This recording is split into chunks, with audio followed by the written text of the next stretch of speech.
அரசியலுக்கான ஆதாயத்துக்காக இது போன்ற நீர் ஆதார பிரச்சனைகள் பேசப்படுதா? நீங்க சொல்ற மாதிரி இது அரசியல் காரணங்கள் இருக்கானா? இருக்கு. மேகதாட்டுல உங்க அரசாங்கம் இப்படி ஒரு முன்முயற்சி எடுக்குது, இது நீங்க எப்படி பாக்குறீங்கன்னா அவங்கள்ட்ட ஃப்ரெண்ட்லியா கேட்கும்போது இதுல எங்களுக்கு உடன்பாடே கிடையாது. இந்த அணை கர்நாடகத்தில் இருக்கக்கூடிய விவசாயிகளுக்கு பயன்படாது, இது தேவையில்லாத ஒண்ணு, நாங்க இதுக்கு ஆதரவு தரப்போறோம்னு தான் அவங்க சொல்றாங்க. மல்டிநேஷனல் கம்பெனி, கார்ப்பரேட் கம்பெனிகள் பெங்களூரை சுற்றி பல்லாயிரக்கணக்கில் வந்துச்சு. பல்வேறு தொழிற்சாலைகள் இருக்கு. அதற்கு பூரா தண்ணீரை கொண்டு சேர்ப்பதற்காகத்தான் டி.கே. சிவகுமார் இந்த முயற்சியை பண்றாரு. இப்போ இதுக்கு மாற்று என்ன அப்படின்னு வந்தார்,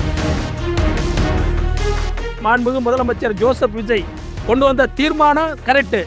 ஆனால் எதிர்க்கட்சி தலைவராக இருந்த உதயநிதி ஸ்டாலின் ஒரு திருத்தத்தை கொண்டு போறாரு. அந்த திருத்தம் தமிழ் மேட்ரிமோனிக்கு தேங்க்ஸ் சொல்லணும். எனக்கும் தான் தேங்க்ஸ் சொல்லணும். 26 வருஷத்துக்கு முன்னாடி இதே தமிழ் மேட்ரிமோனி மூலமா தான் இவ அம்மாக்கும் கல்யாணம் பண்ணேன். கல்யாணம்னாலே தமிழ் மேட்ரிமோனி தான். திரு சாமி நடராஜன், இப்ப என்ன 2 ஆண்டுகள்ல தேர்தல் நடக்க போகுது. தேர்தல் யுக்தியாகவும் வெறுமன அரசியலுக்கான ஆதாயத்துக்காக இது போன்ற நீர் ஆதார பிரச்சனைகள் பேசப்படுதா? ஐயா கண்ணு சொல்ற மாதிரி உண்மையிலேயே விவசாயிகளோட பிரச்சனைகளை உள்ளார்ந்து யாரும் கவனிக்கலையா? பிரச்சனை என்னன்னா, இதை நடைமுறைப்படுத்தக்கூடிய இடத்துல இருக்கக்கூடிய அரசாங்கம் மேல் பாசனத்தில் இருக்கக்கூடிய கர்நாடகம் கடந்த காலத்தில் பூரா இதை செய்யலை. அதை செய்வதற்கு மாறாக இப்போ மேகதாட்டு அணை என்பது இப்போ டி.கே. சிவகுமார் காலம் மட்டும் இல்லை, தொடர்ந்து கர்நாடக அரசாங்கம் பல 10 ஆண்டுகளாக இது முன் வச்சுட்டு இருக்காங்க. நீங்கள் சொல்கிற மாதிரி இது அரசியல் காரணங்கள் இருக்கானா? இருக்குது. அந்த மாநிலத்தில் சட்டமன்ற தேர்தல் வரும்போது வர கொஞ்ச நாள் இருக்கும்போது பூரா எந்த கட்சி ஆளுங்கட்சியாக இருக்குதோ அந்த கட்சி மிக தீவிரமாக இதற்கான முயற்சியை பூரா செய்வாங்க. ஏற்கனவே எடியூரப்பா பிஜேபி இருந்த போய் அதுதான், இப்போ காங்கிரஸ் அதுதான். கரும்பு விவசாயிகளுடைய ஒரு மாநாட்டை மாண்டியாவில் நடத்தினோம். அங்கே விவசாயிகள் அவங்கள்ட்ட கலந்துரையாடல் பண்ணும்போது மேகதாட்டில் உங்கள் அரசாங்கம் இப்படி ஒரு முன்முயற்சி எடுக்குது, இது நீங்கள் எப்படி பார்க்குறீங்கன்னா அவங்கள்ட்ட ஃப்ரெண்ட்லியாக கேட்கும்போது இதில் எங்களுக்கு உடன்பாடே கிடையாது. இந்த அணை கர்நாடகத்தில் இருக்கக்கூடிய விவசாயிகளுக்கு பயன்படாது, இது தேவையில்லாத ஒன்று. இப்போது இருக்கக்கூடிய முதலமைச்சர் சிவகுமார் அவருடைய ஓன் இன்ட்ரெஸ்ட்டுக்காக அதை செய்கிறாரு, நாங்கள் இதுக்கு ஆதரவு தரப்போறோம்னு தான் அவங்க சொல்கிறாங்க. யதார்த்தமாக அதுதான். பொண்ணு ஒரு பக்கம் அரசியலாக இருந்தாலும் இன்னொரு பக்கம் இதில் ஒரு மல்டிநேஷனல் கம்பெனி, கார்ப்பரேட் கம்பெனிகள் பெங்களூரை சுற்றி பல்லாயிரக்கணக்கில் வந்துச்சு. பல்வேறு தொழிற்சாலைகள் இருக்குது. அதற்கு பூரா தண்ணீரை கொண்டு சேர்ப்பதற்காகத்தான் டி.கே. சிவகுமார் இந்த முயற்சியை பண்ணுறாரு. இப்போ இதுக்கு மாற்று என்ன அப்படின்னு வந்தால், தமிழ்நாட்டில் மேட்டூருக்கு அடுத்து கீழே பெரிய டேமை நம்மளால் கட்ட முடியாது. இங்கே இருக்கக்கூடிய பூகோள நிலை அதுதான். ஏன்னா தண்ணியை கட்டினோம்னா அதுக்கான கேட்ச்மெண்ட் பாயிண்ட் தேக்கக்கூடிய இடம் இங்கே ஒன்றும் இல்லை. அப்போ மேகதாட்டுக்கு கீழே வந்தீங்கன்னா அடுத்த 40-42 கிலோமீட்டரில் ராசி மடல் இருக்குது. அன்றைக்கு இருந்த திராவிட முன்னேற்ற கழக அரசாங்கத்தின் நாங்கள் நேரடியாக சந்தித்து ஒரு மனு கொடுத்து பேசணும். இது சம்பந்தமாக நீங்கள் ஆய்வு மேற்கொள்ளலாம். நீரியல் வல்லுநர்கள் இது சம்பந்தமாக புவியியல் வல்லுநர்களை கொண்ட ஒரு குழு அமைத்து ஒரு ஆய்வை செய்து ராசி மடலில் கட்டினா 2 மாநிலங்களும் பயன்படுத்தலாம். அதே போல் உபரியாக வரக்கூடிய தண்ணீரையும் நம்ம சேமித்து வச்சுக்கலாம். அது தமிழ்நாட்டினுடைய பாசனத்துக்கு பயன்படும். மின்சாரத்தையும் பயன்படுத்திக்கலாம். இந்த மின்சாரத்தையும் குடிநீரையும் 2 மாநிலங்களும் பயன்படுத்திக்கலாம். அதுக்கான ஒரு முயற்சியை மாநில அரசாங்கம் செய்யலாம். மேட்டூருக்கு கீழே பெரிய டேமை நம்மளால் கட்ட முடியாது. காவிரியிலேயே கொள்ளிடத்திலே கதவணைகளை கட்டலாம். 1/2 டிஎம்சி தேக்கலாம் ஒரு இடத்துல 1 டிஎம்சி எடுத்து தேக்கலாம். இப்படி தேக்கப்பட்டாலே நீங்கள் 10 இடமோ 20 இடம் கட்டினாலே 15 டிஎம்சி அல்லது 20 டிஎம்சிக்கு மேலே தண்ணி தேக்க முடியாது. அது நம்முடைய தேவையை பூர்த்தி பண்ண முடியாது, பூர்த்தி ஆகாது. எனவே தான் நம்ம ராசி மடல் அந்த திட்டத்தை மீண்டும் மறுபரிசீலனைக்கு உட்படுத்தலாம். தேவை ஏற்பட்டால் கர்நாடகத்தோடு பேசலாம். அதற்கு மிகப்பெரிய பொறுப்பு, முன்முயற்சி எடுக்க வேண்டியது ஒன்றிய அரசாங்கம் எடுக்கணும். என்ன சொல்கிறாங்கன்னா, நம்ம மேல்முறையீட்டு வழக்குக்கு போனோம், நம்ம இது மாதிரி டிபிஆர் தயார் பண்ணுறதுக்கே நீங்கள் அனுமதி கொடுக்கக்கூடாது. அவங்க உச்சநீதிமன்றம் என்ன சொல்கிறாங்க, இது ப்ரீ மெச்சூராக இருக்குது, நாங்கள் ஒரு அறிக்கையை தான் கேட்குறோம், உத்தரவு நாங்கள் பிறப்பிக்க போகிறதில்ல, இது அணை கட்டலாமா கட்டக்கூடாதுன்னு. என் வரைவு திட்டத்துக்கே நீங்கள் அனுமதிக்க கூடாதுன்னு சொல்கிறது பொருத்தமில்லை என்ற அடிப்படையில் தான் நம்ம வழக்குகள் பூரா தள்ளுபடி செய்யப்பட்டிருக்கு. அது பூரா அணை கட்டுவதற்கு ஆதரவாக கிடையாது அவர் சொன்னது போல.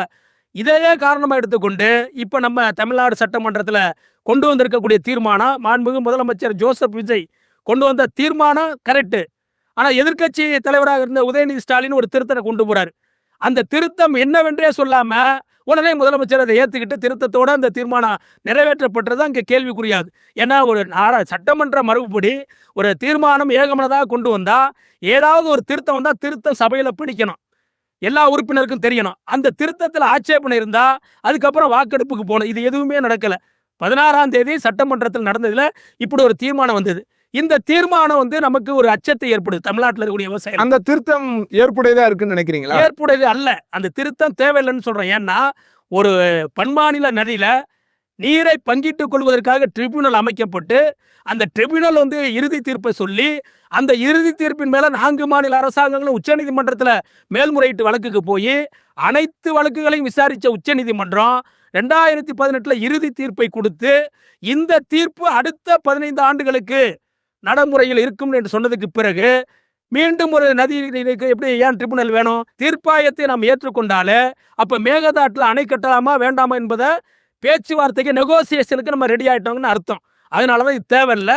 ஏன்னா உச்சநீதிமன்ற தீர்ப்பு தெளிவா இருக்கும்போது இந்த சட்டமன்றத்தில் இயற்றப்பட்ட இந்த திருத்தத்தோடு வந்த தீர்மானம் தேவையில்லை. ஏன்னா இது போன்று 4 முறை சட்டமன்றத்தில் ஏகபோகமா தீர்மானம் நிறைவேற்றப்படும். 2014 ஓபிஎஸ் முதலமைச்சராக இருந்தப்ப, 2015 ஓபிஎஸ் முதலமைச்சராக இருந்தப்ப, 2018 எடப்பாடி பழனிசாமி முதலமைச்சராக இருந்தப்ப, 2022 மு.க. ஸ்டாலின் அவர்கள் முதலமைச்சராக இருந்தப்ப உட்பட தீர்மானம் நிறைவேற்றப்பட்டிருக்கு. அதுல பூரா மேகதாடு அணை கட்டக்கூடாது, அதற்கு எந்த விதமான அனுமதியும் ஒன்றிய அரசாங்கம் வழங்கக்கூடாது என்ற தீர்மானம் தான் நிறைவேற்றப்பட்டிருக்கு.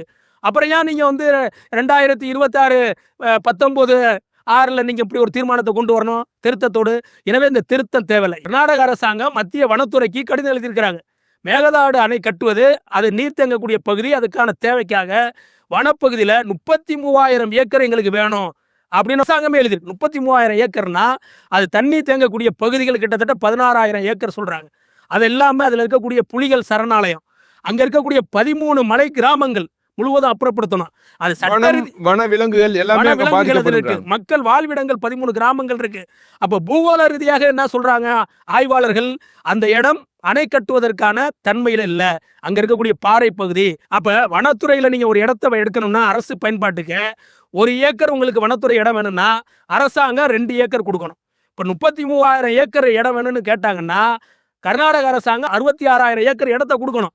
அரசு இடத்தை வனத்துறைக்கு கொடுக்கணும், வனமாக மாற்றப்படணும். நிறைய அதுல சட்டத்திட்டங்கள் இருக்கு. 2006 வன உரிமை சட்டத்துல ஏகப்பட்ட சட்டங்கள்லாம் இருக்குது. எனவே அவ்வளவு ஈஸி கிடையாது. 2018 உச்சநீதிமன்ற தீர்ப்பின் அடிப்படையில மாநில அரசாங்கம் செயல்படணும். இப்ப நாங்க மாநில முதலமைச்சரை தமிழ்நாடு விவசாய சங்கத்தின் சார்பில் 2ஆம் தேதி சந்திச்சு நேரடியா பேசணும். மேகதாட்டு அணை கட்டக்கூடாதுன்னு பிரதமரை சந்திச்சு நீங்க மனு கொடுத்துருக்கீங்க, நல்லது, வரவேற்கிறோம். தமிழ்நாட்டில் ஒருமித்த கருத்தை உருவாக்கணும்னா தமிழகத்தில் இருக்கக்கூடிய ஏற்கனவே இந்த அரசாங்கங்கள் பின்பற்றியது போல தமிழகத்தில் இருக்கக்கூடிய அனைத்து அரசியல் கட்சிகள், அனைத்து விவசாய சங்க தலைவர்களை கொண்ட ஒரு ஆலோசனை கூட்டத்தை நடத்துங்க. அவர்களை கருத்தை பெற்றுக்கொண்டு தமிழகத்தினுடைய ஒட்டுமொத்த குரலை பிரதிபலிப்பதற்காக நம்ம தீர்மானம் நிறைவேற்றப்படணும் அப்படின்னு 2ஆம் தேதி அவர்கிட்ட சொன்னோம். செய்யணும்னு சொன்னாரு. ஆனா அந்த கூட்டம் என்பது கூட்டப்படலை. இந்த நிகழ்ச்சி மூலமா மீண்டும் தமிழ்நாடு அரசாங்கத்தை என்ன வலியுறுத்தணும்னா, மீண்டும் இன்னைக்கு ஏற்பட்டிருக்கக்கூடிய புதிய சிக்கல், ஒரு தீர்மானத்தில் திருத்தம் வந்து தீர்மானம் நிறைவேற்றப்பட்டு இது அரசுக்கு அனுப்பி வைக்கப்பட்டிருக்கும், நிச்சயமா ஒன்றிய அரசுக்கு. இப்ப நாங்க என்ன சொல்றோம்னா, மீண்டும் தமிழக விவசாய சங்க தலைவர்கள், அனைத்து கட்சி தலைவர்களை கொண்ட ஒரு கூட்டத்தை நடத்தி தமிழகத்தினுடைய ஒட்டுமொத்த கருத்தாக புதிய தீர்மானத்தை சட்டமன்றத்தில் நிறைவேற்றி அந்த தீர்மானத்தை ஒன்றிய அரசுக்கு அனுப்பி வைக்கணும். தமிழ் மேட்ரிமோனிக்கு தேங்க்ஸ் சொல்லணும். எனக்கும் தான் தேங்க்ஸ் சொல்லணும். 26 வருஷத்துக்கு முன்னாடி இதே தமிழ் மேட்ரிமோனி மூலமாக இவ அம்மாக்கும் கல்யாணம் பண்ணேன். கல்யாணம்னாலே தமிழ் மேட்ரிமோனி தான்.